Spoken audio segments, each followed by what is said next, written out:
Hola, buenas tardes. Hola, buenas tardes. Ahora sí, buenas tardes. Ya no estoy muteado. ¿Qué haces, Sole? ¿Qué tal, Horacio? ¿Cómo va? Muy bien, muy bien. Aquí estoy en el parque Bueno, es que hace un calor padeciendo. terrible. Sí, sí. No, estoy fresquito porque estuve acá en medio de los árboles y todo. Es otra cosa. No, es otra cosa. Qué lindo. Eh, no vivir en la ciudad de Bueno, Mar del Plata es una maravilla. Es una maravilla. sí, Yo viví sí, totalmente. en casi 20 años en Avenida Constitución, en Barrio Constitución, y en verano era un infierno. Sí, Ahora me que imagino. me vine al sur, no, es otra cosa. Es otra cosa. Ahora está soplando un viento fresquito, hermoso, para un día bravo como fue este. Así que bueno. ¿Cómo andas vos? Sí, vienen aparte de varios días. Sí, sí. ¿Cómo estoy? Bien, bien. Bien, acá estoy haciendo unas refacciones en mi casa, ahora estoy en mi casa, y justo se acaba de ir la persona que estaba haciendo el arreglo, que dije, por favor terminemos con el ruido, porque si no va a ser imposible. Sí, Así que, no, pero sí. bien. Bueno, yo estoy acá con la compañía de mi esposa, los perros y el gato, que en estos momentos el gato está acechando Bueno. algún pajarito seguro, ¿no? Pero los pájaros no dan boliche, igual vienen, ¿no?, al parque. Está muy bien. Hay que disfrutar de esos momentos. Sí. Veo que tenemos mucha concurrencia femenina. No hay, Toda. salvo el doctor Garabuso, somos todas mujeres. ¿O no? Efectivamente, sí, son todas mujeres. Por lo menos la semana pasada eran todas mujeres. No está Luana, falta Luana. Sí. Hay una chica que me escribió, Morena, me parece que se llama, puede ser, que no está acá presente, que me dijo que no sabía si iba a poder concurrir porque tenía que trabajar y no sabía si le iban a dar el franco en el trabajo. Así que tiene un ausente con aviso. Bueno. Sí, yo de la primera clase me acuerdo de algunas caras. Hay otros que no pusieron caras, pusieron nombres, así que no sé si me acuerdo.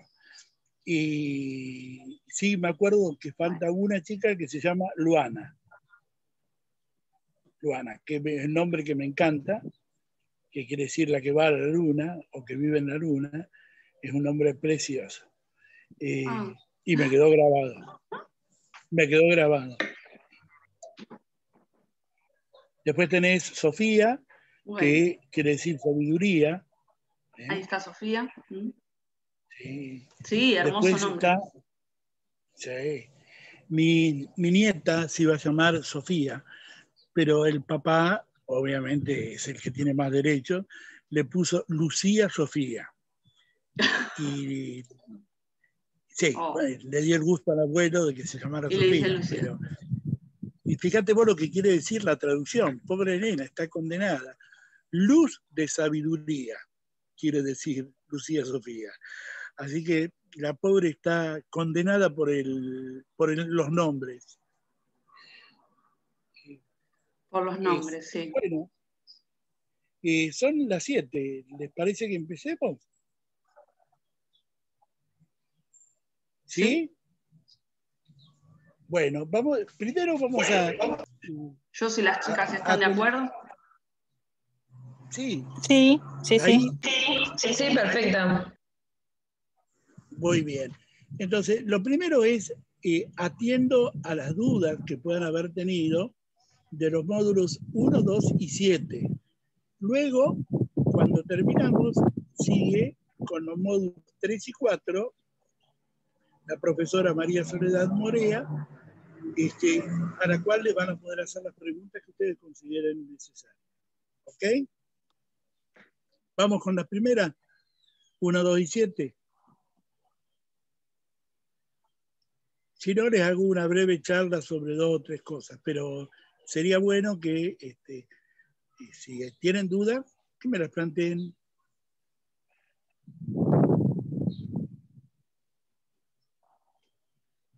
Bien. Sí, yo por mi Pareciera... parte, dudas, no. Hasta ahora lo vengo, o sea, vengo leyendo y lo vengo entendiendo. O por lo menos eso creo. No sé. Así que de última, sí, charlar así sobre temas puntuales, tal vez estaría bueno. No sé si las chicas tienen alguna duda o eso. Dana. No, también lo mismo, está bastante clara las clases y los textos. Una pequeña pregunta sobre la unidad 1, que hay un texto que habla especialmente sobre sociedades y cada una de las características. ¿Debémoslo aprenderlo de esa manera? Es decir, las sociedades, cada tipo y sus características. No, no, de ninguna manera. Si ustedes tienen en la carrera sociedades, por lo tanto las van a ver en profundidad así. Eso es simplemente para acompañar. Hay una visión de la empresa que es desde el punto de vista subjetivo. En Estados Unidos, en la palabra empresa se aplica a las corporations, que es lo más parecido a una sociedad anónima abierta que podemos tener en nuestro sistema legislativo. Pero fíjense ustedes que en Italia la expresión imprenditore, piccolo imprenditore, se aplican por igual a las personas físicas y a las personas jurídicas. Por lo tanto, no es tan relevante la tipología, sino la actividad que realizan. ¿Se acuerdan que en la clase, en la charla anterior, yo les dije que el concepto de empresa está en la definición de sociedad, en la que da el propio artículo primero de la Ley General de Sociedades, 19.550. Por lo tanto, eso no se les va a interrogar, no se les va a preguntar.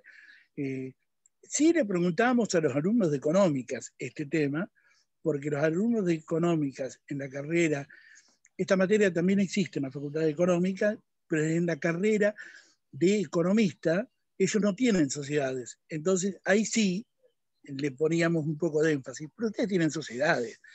Así que vamos directamente a sociedades donde lo van a ver con mayor detenimiento y profundidad. ¿Estamos de acuerdo? No hay ninguna pregunta de tipología societaria. Perfecto, muchísimas gracias. No, en cuanto a las demás unidades, yo lo vengo entendiendo bastante bien. Al igual. Bien. Las que están en el cuarto puntito de mi teléfono, que ustedes no saben quiénes son, Estefanía, Claudia, Estoy acá, Claudia. Abril y Beatriz. Bien. ¿Vos, Claudia, alguna ayuda que puedas necesitar? No, la única consulta es, si el examen, ¿cuántas preguntas son o es en toda la totalidad? El parcial, si se puede comenzar con un tema o no, que igual el tema es para romper el hielo, pero no sé, esa es mi consulta. Sí, esa te la va a contestar directamente Guillermo Garaguso, que es el responsable de la materia.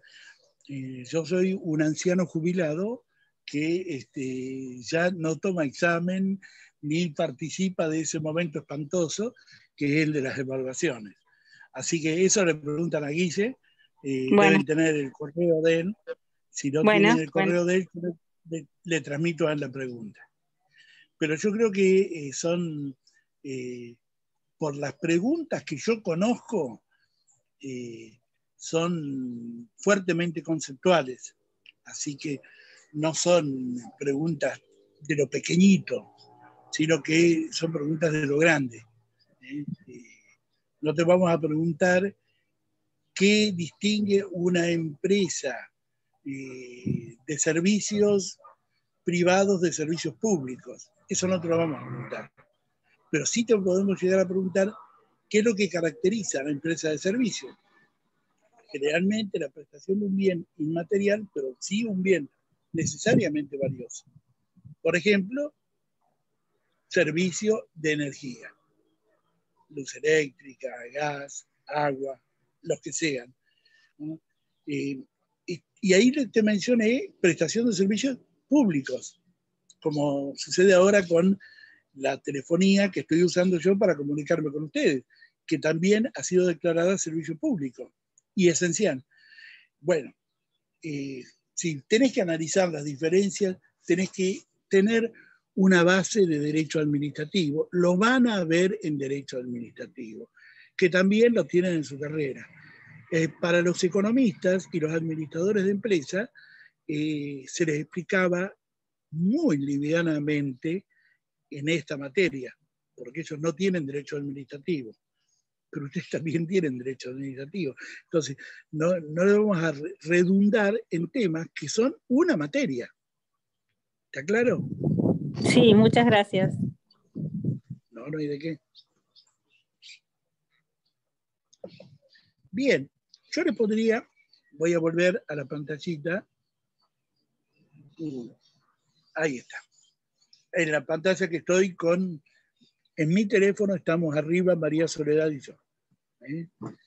Bien, vamos a darle una mirada a lo que se llama crisis de empresa. Eso que forma parte de la Bolilla 7 y que no hay que confundirlo con el derecho concursal. Es cierto que el derecho concursal, que ustedes tienen como una asignatura, parte de situaciones de nuestra ley emplea la expresión cesación de pagos. Internacionalmente se usa más la expresión insolvencia.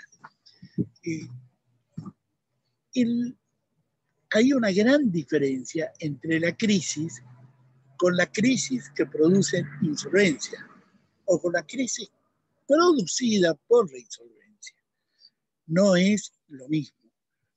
Fíjense ustedes, un ejemplo clásico de esto, ¿no? Una empresa argentina que confecciona y comercializa estimulantes para la agricultura que acompañan a la plantación de la semilla para generar un mejor ámbito para el crecimiento y desarrollo, calculó que de acuerdo con el área sembrada, su producción tenía que estar en las 600 toneladas. Para eso realizó fuertes inversiones y tomó créditos bancarios. ¿Y qué pasó? Que 2 meses antes se dictó la emergencia agropecuaria en buena parte de la pampa húmeda, con lo cual esos enriquecedores de cultivos les quedaron en sus depósitos y las deudas se le hicieron exigibles. Evidentemente, no fueron ni al concurso ni a la quiebra, por una razón muy simple, que era una crisis que podía resolverse con los recursos ordinarios. Cuando nosotros hablamos de crisis, hablamos tanto de la que no puede resolverse ni con recursos extraordinarios, como de la que se resuelve con, diríamos, un poco de sacrificio, un poco de esfuerzo, pero sin recurrir a extremos, como podía ser enajenación de activos, no distribución de utilidades, etc. Este tema ha sido muy bien tratado, particularmente por algunos licenciados en administración de empresas que van detectando cuál es la causa motora de la crisis. A veces la crisis puede ser que se pelearon 2 hermanos que eran los accionistas al 50%. 50% cada uno. ¿Cómo elegís directorio con el 50%? Yo quiero ser yo y vos querés ser vos. Y ninguno de los dos toma mayoría. Bueno, esto genera una hipótesis de crisis que en general solo se resuelve mediante la intervención. Puede ser del Poder Judicial o puede ser de un arbitrador, un amigable componedor, un mediador, pero requiere de instancias de terceros, no se resuelve internamente. Distinto sería el caso que debe juzgarse una inconducta de un director que ha realizado actividades en competencia con la sociedad. En ese caso, esto se resuelve internamente, se resuelve por las vías que contempla para ese tipo societario la ley de sociedades. En ambas hipótesis estamos en presencia de crisis, pero mientras que una puede resolverse mediante los mecanismos naturales, otra requiere mecanismos extraordinarios. En nuestros días, yo les quiero decir que tenemos crisis de estos tipos hoy, todos los días. Porque cuando las cosas van bien, en general, todas las crisis se postergan. En general. Pero cuando las cosas no están bien, ejemplo de no están bien, compañías de turismo, que están fundidas en un 99%. Las contradicciones entre los elencos que las integran se hacen más evidentes, se hacen más notorias. Y esto conduce a que los abogados trabajemos, porque es necesario la intervención de un tercero ajeno a la ley. Si entendieron esto, hoy el gran tema que está en debate, y le diría que está en debate desde el año 2002 a nivel mundial, es el de la crisis y la insolvencia de los estados.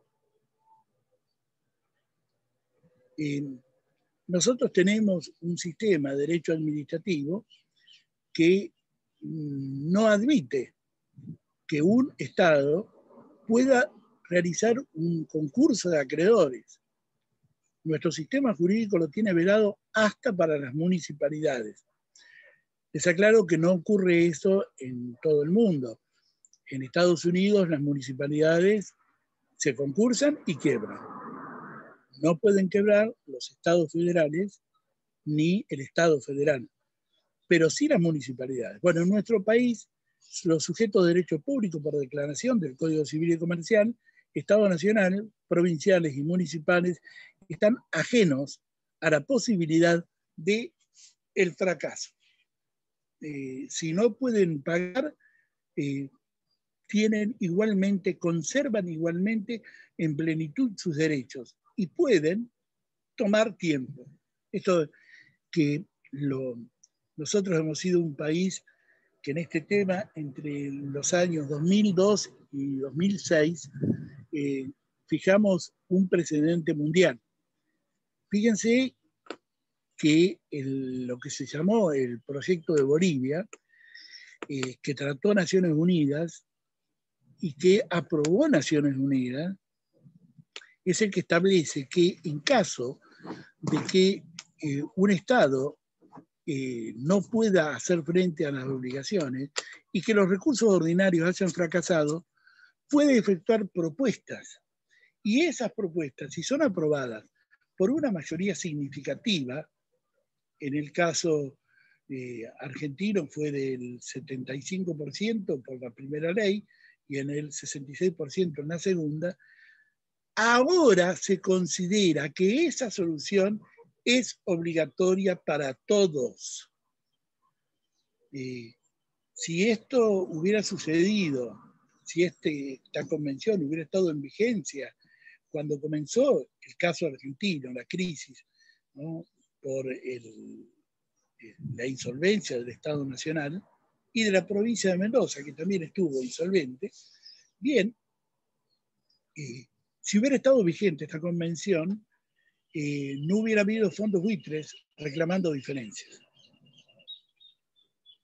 Esto, que es un proyecto que presentó el embajador de Bolivia, lo hizo merced a una gentileza y cordialidad, porque es un proyecto redactado por economistas y abogados de la Universidad del Comahue, en la República Argentina. La verdad es que ellos sabían que si lo presentaba Argentina, como era parte del problema, no iba a tener gran acogida en Naciones Unidas. Presentado por Bolivia, que prácticamente no tiene deuda externa, terminó siendo aprobado por 152 países, 7 abstenciones y un solo voto en contra. Y esta convención está hoy vigente. Quiere decir que los estados hoy pueden declararse deudores. Pueden declararse deudores y no cumplir con los pagos, siempre y cuando las causales que invoquen para ello sean de gravedad.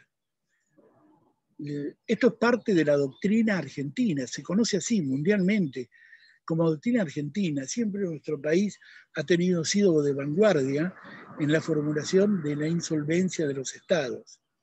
Tal vez la doctrina Calvo, la doctrina que elaborara el jurista, todo el mundo dice argentino, en realidad había nacido en Montevideo, no había nacido en Buenos Aires, pero cuando era la Confederación, por lo tanto, él se declaraba argentino, se graduó en la Universidad Nacional de Córdoba y fue uno de los más grandes juristas de nuestro país. Él sentó 3 doctrinas. Primero, que los estados, para cumplir sus obligaciones, no pueden soslayar el cumplimiento de otras. Ejemplo, yo no puedo dejar de pagarle a los jubilados para pagarle a los bancos acreedores. Esta cláusula de la doctrina Calvo está incorporada en varias constituciones mundiales. Por ejemplo, en la Constitución de la República Federal de México. Una, es parte de la doctrina argentina. Otra de los planteos que formuló Calvo, y lo formuló ante la agresión inglesa en las aduanas de Egipto para cobrarse la deuda. Se apoderaron de las aduanas y los derechos de importación y exportación de Egipto los retiraba Inglaterra, por la vía de las armas, obviamente, para asegurar el cobro de su crédito. Él centró en una doctrina que hoy es doctrina universal y que está incorporada a más de 30 constituciones, y que es que los estados no puedan recurrir al uso de la fuerza para el cobro de sus créditos. Esto forma parte de la doctrina Calvo. Esta doctrina Calvo se complementa con el tercer postulado, que tampoco puede, además de la fuerza, utilizarse presiones diplomáticas para lograr tal cometido. Doctrina Carlos Calvo, ¿no?, que fue presidente de la Asociación Internacional de Derecho Internacional, con sede en Bélgica, hasta el día de su muerte. Durante más de 20 años fue el presidente. Es importante que lo sepamos, un jurista argentino. Bien, con posterioridad a eso, durante la segunda presidencia de Julio Argentino Roca, se produce el default de la República de Venezuela. Venezuela vivió una crisis enorme, de golpe de Estado en golpe de Estado, y dentro de uno de esos golpes de Estado se declara una guerra. Los beligerantes se sirvieron de bienes de los inmigrantes italianos, alemanes, ingleses, y asimismo dejaron de pagar las deudas que había contraído el Estado con los bancos centrales de tales países. En consecuencia, tanto Inglaterra como Alemania como Italia invadieron Venezuela, se apoderaron del puerto de Maracaibo y empezaron a cobrar regalías de exportación e importación para compensar la deuda. Frente a eso, nuestro gobierno nacional realizó una enérgica protesta y le pidió a Estados Unidos que aplicara la doctrina Monroe, conforme la cual América es para los americanos. En caso que cualquier nación americana sea agredida por una nación europea, Estados Unidos concurriría en su asistencia. Esta doctrina, que en realidad se le llama Monroe, pero es doctrina Adams, porque el autor es el presidente que le precedió, la invoca nuestro país, y Estados Unidos no toma una intervención militar, pero sí diplomáticamente logra que las tres potencias europeas dejen el suelo de Venezuela. Y además les intimó a que pagaran los daños.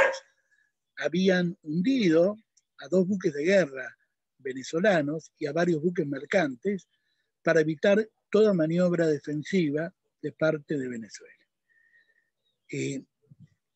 Éxito de la diplomacia argentina, que no se repitió porque en 1912, en la Convención de Río, tuvimos un muy triste traspié, ya que liderados por Brasil y Chile, se desconoció la doctrina empleada, tanto la doctrina Calvo como la doctrina elaborada por la Cancillería durante el gobierno de Julio Argentino Roca. Fue una muy triste derrota porque significó volver a 1862, cuando las potencias colonialistas cobraban por la vía de las cañoneras. Bien, hasta ahí la actitud de los juristas y los gobiernos argentinos había sido laudatoria, a mi juicio.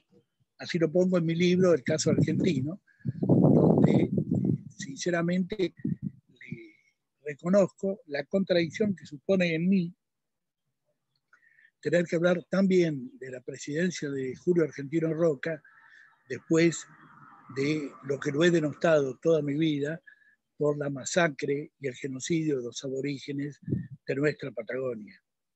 Pero esto demuestra que no hay nadie que sea 100% malo.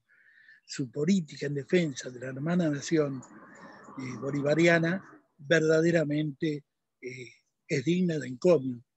No sé qué presidencia se animaría a hacerlo en los tiempos presentes. No lo sé. Pero Roca se animó y enfrentó para ello tanto a Brasil como a Chile. Los brasileños y los chilenos decían que el que contrata una deuda tiene que pagarla. No importa que haya una guerra civil, no importa que el país haya sido devastado por contingencias naturales. Quien las hace, las paga. Ese era el criterio del canciller brasileño en la Convención de Río. Ahí se perdió por un voto. A favor nuestro votaron Bolivia, Paraguay y Uruguay. Y en contra todos los demás. Bien. Queda entonces en claro que hoy los estados pueden, sin temor a presiones diplomáticas o invasiones militares, acceder a soluciones frente a sus crisis económicas. Fíjense ustedes que esto es tan cierto que nuestro país, en plena pandemia, renegoció la deuda con una quita del 37% con los acreedores particulares. Esto en tiempos anteriores al 2002 hubiese sido imposible. Hubiese sido imposible. Hemos sido una vanguardia en estas cuestiones. Y además, en el año 2004, en la ronda Doha de la Organización Mundial de Comercio, nuestro país sostuvo lo que también se conoce como la doctrina argentina, y que está inspirada en la doctrina de Carlos Calvo, y que es que ningún Estado que obra de buena fe puede ser compelido ni sus rentas detraídas para el pago de la deuda pública. Aparece la buena fe. Esta buena fe fue arguida por nuestro país para llegar por la renegociación de la deuda en el 2004 y en el 2007, ¿no?, a los acuerdos todavía vigentes. Bien, los estados no quiebran, pero pueden insolventarse. Y si son insolventes, disponen de mecanismos de negociación para resolver esa crisis. ¿Entendieron esto?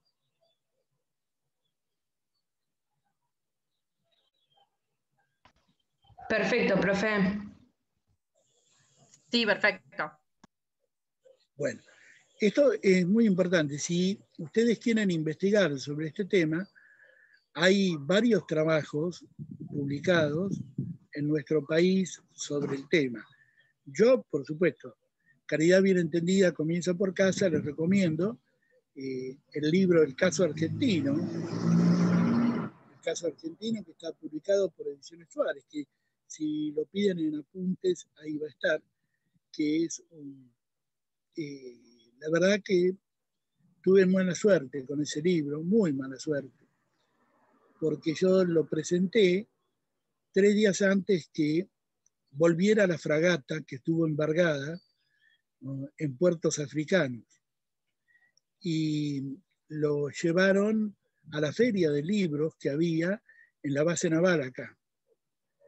Y como yo cometí tal vez el error en una nota de hablar muy bien de los oficiales y el capitán y el suboficial que permanecieron a bordo, compraron toda la primera tirada, toda, oficiales y suboficiales de la Armada, ¿no? Querían tener un testimonio del acto de coraje del que yo les hablaba ahí.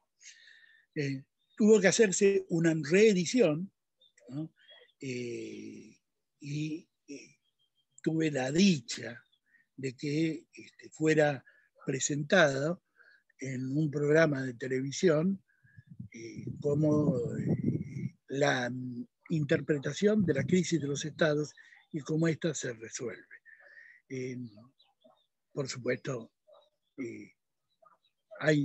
las cosas han cambiado.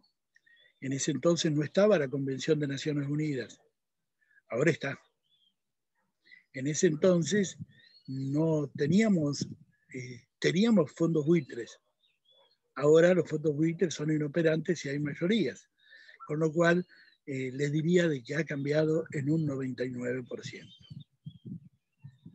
Bien, les agradezco la atención y ahora siguen con María Soledad, o sea, la Sole, como le decimos nosotros.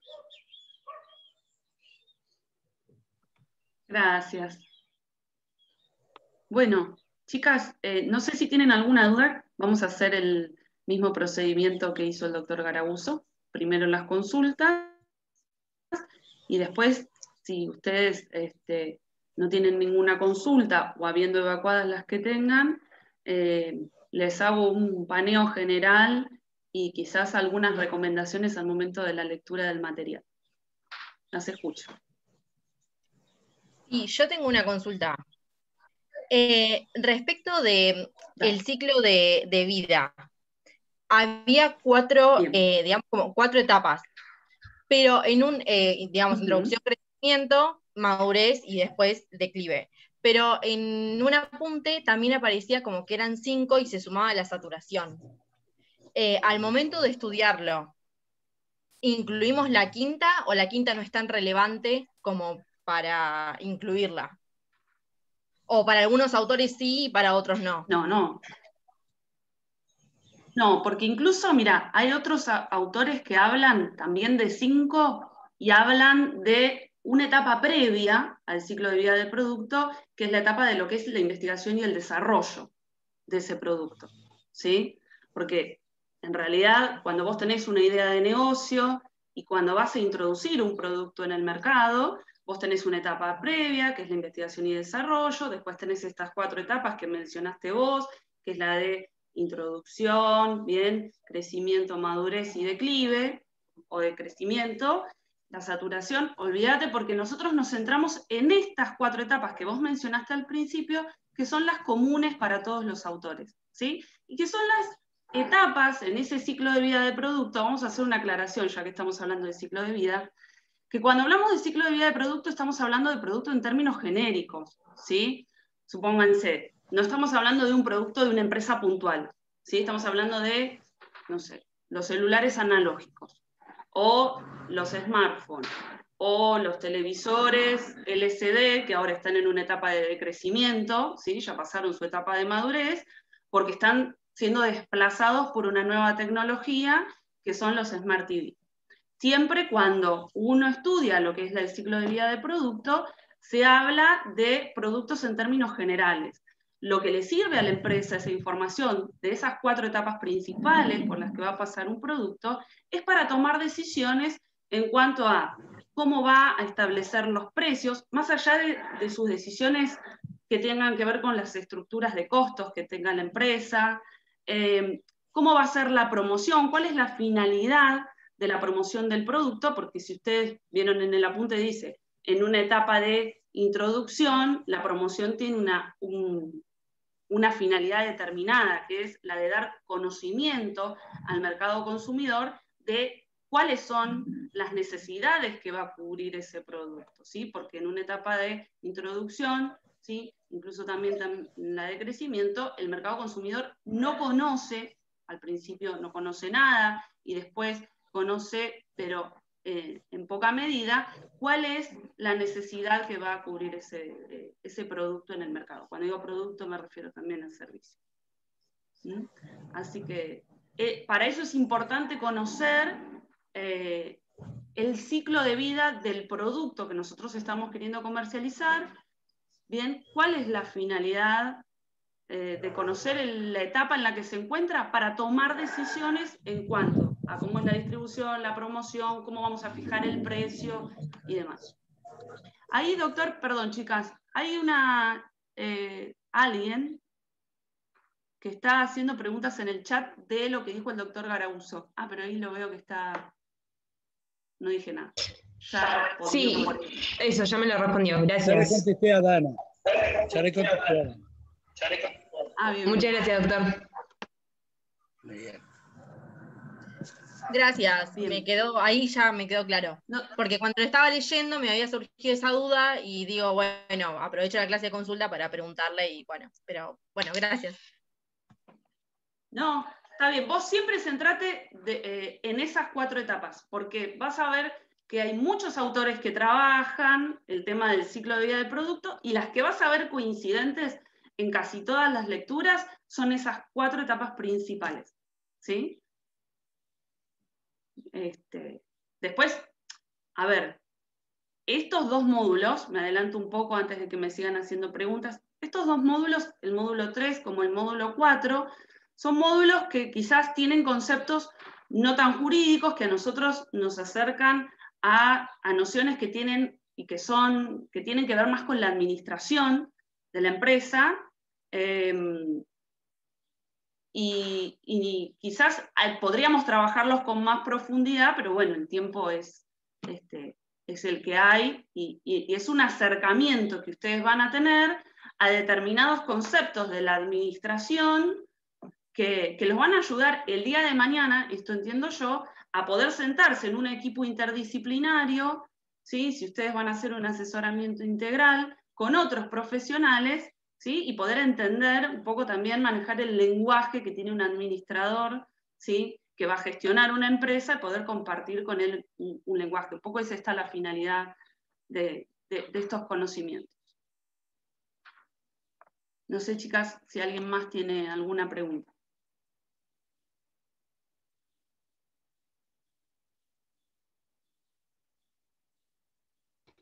En cuanto a las teorías de la motivación, yo tengo desarrolladas la teoría de las necesidades, la de Maslow, la teoría de la X e Y, y la teoría de la expectativa y la teoría de la motivación e higiene. ¿Hay alguna más que me esté faltando?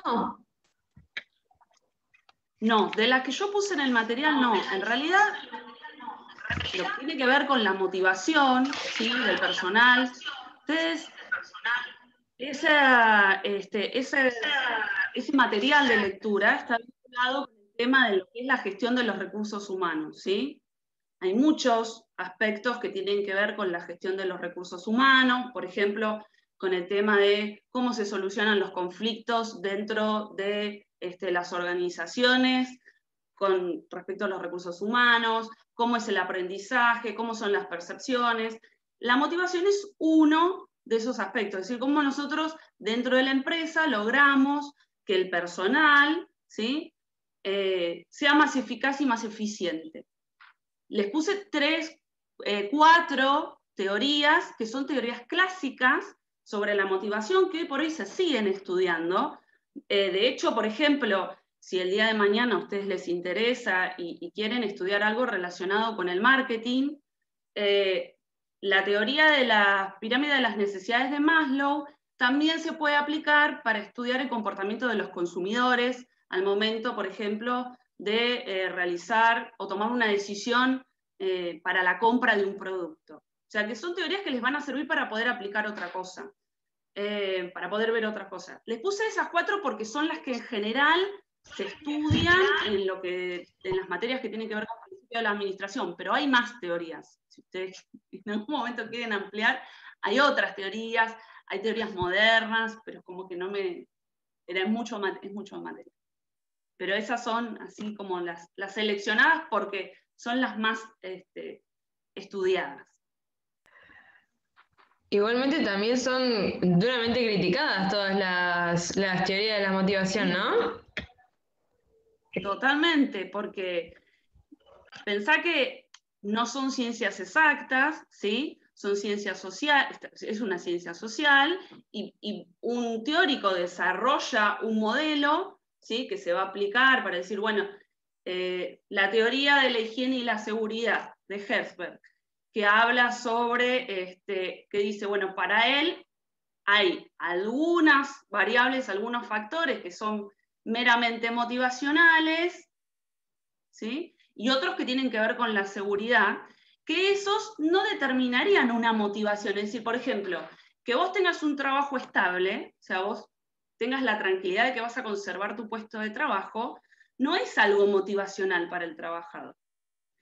Él desarrolló esa teoría. Después van a venir otros teóricos y van a decir, bueno, no, pero sí. Pero después, si vos profundizás, se puede aplicar a la realidad cada una de las teorías. El ejercicio que en general se hace cuando se estudian esto en principio de la administración es poder aplicar cada una de esas teorías a casos prácticos. Nosotros no tenemos el tiempo. La idea era que ustedes tuviesen un pantallazo de algunas de las teorías clásicas de lo que es la motivación, que no es algo incluso tan desarrollado hace tantos años, bueno, ¿sí? 150 años para acá o 100 años para acá no es tanto tiempo. Pero con esas que yo les di, las preguntas se van a basar solamente en ese material de lectura, no va a haber otras preguntas de otras teorías motivacionales. Así que si es por eso la pregunta, no se preocupe. Perfecto, muchas gracias. No, de nada. ¿Vieron los intrusos que aparecieron en mi cámara? Sí. Lo vimos. Del mismo color son. Se los muestro, están acá. Al lado mío. Yo tengo unos perritos de esos. Qué hermosos. Un labrador. Súper fieles. Sí. Son mi descanso. Porque los veo a ellos que corren, que ladran a todo el mundo y todo. Digo, bueno, no me tengo que ocupar yo de cuidar la casa. Para eso están ellos. No, totalmente. Tengo dos más, ¿sí? ¿Y no tienen posibilidad de escaparse? No, bueno. Yo tengo toda mi casa está con cerco perimetral o con muros. Es todo un parque y bueno, y ahí disfrutan ellos. Pasa un señor con gorra, le ladran. Pasa un señor sin gorra, le ladran. Pasa un perro, le ladran. Pasa una perra, le ladran. Hoy parece que se hubieran confabulado en no ladrar. No me interrumpieron ni una vez en la clase. Así que ¿no? Debe haber sido una confabulación. Muy bien, se portaron bien. Sí. Bueno, seguimos, María Soledad. Sí, sigamos. Chicas, ¿alguna tiene alguna otra duda? No, yo no. No, por mi parte no. Nada.